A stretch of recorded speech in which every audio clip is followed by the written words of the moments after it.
और यहाँ आपको बताएं कि सुप्रीम कोर्ट ने साबिक एसएचओ मीरपुर माथेलो खालिद हुसैन के खिलाफ मुकदमा दर्ज करने का हुक्म दे दिया है। साबिक एसएचओ मीरपुर माथेलो खालिद हुसैन को पुलिस पार्टी के हमरा शहरी के घर को बजरिया मशीनरी गिराने और सामान साथ ले जाने का इल्जाम है और दौरान समाअत अदालत ने डीआईजी सक्खर की जानिब से जनवरी 2022 से अब तक मुकदमा दर्ज न करने पर भी बरहमी का इजहार किया है। सुप्रीम कोर्ट ने साबिक एसएचओ मीरपुर माथेलो खालिद हुसैन के खिलाफ मुकदमा दर्ज करने का हुक्म दे दिया है। दीगर तफसीलात अबरार हुसैन अस्तोरी से जान लेते हैं। अबरार, आगाह कीजिएगा, जो ये इल्जाम लगाया गया है इसका बैकग्राउंड क्या है और दीगर क्या अदालत ने अपने हुक्म में कहा है?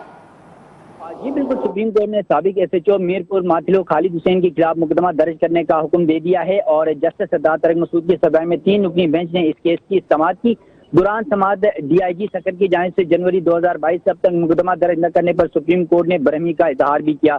इस दौरान जस्टिस सरदार तारिक मसूद ने कहा, क्या इंक्वायरी रिपोर्ट के मुताबिक काबिल दस्त अंदाजी पुलिस जुर्म बनता है या नहीं, जिस पर आईजी सक्खर ने कहा कि रिपोर्ट के मुताबिक काबिल दस्त अंदाजी जुर्म बनता है।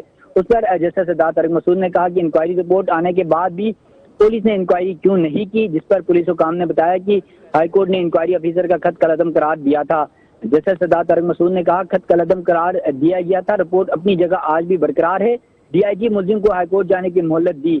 इसके अलावा मुतलका पुलिस अफसरान के खिलाफ कार्रवाई क्यों न करें और मुकदमा दर्ज करते फिर चाहे इंक्वायरी में जो भी फैसला किया जाता। इसके अलावा डीआईजी सक्खर मुकदमा दर्ज करवाने के बजाय लेटर को दबाकर बैठ गया। दरख्वास्त गुजार बुशरा कमर की जानिब से कहा गया कि फिरके ने रजामंदी से इंक्वायरी का हुक्म लिया था और जस्टिस ऑफ पीस के हुक्म पर डीएसपी लेवल। बहुत शुक्रिया अबरार हुसैन अस्तोरी।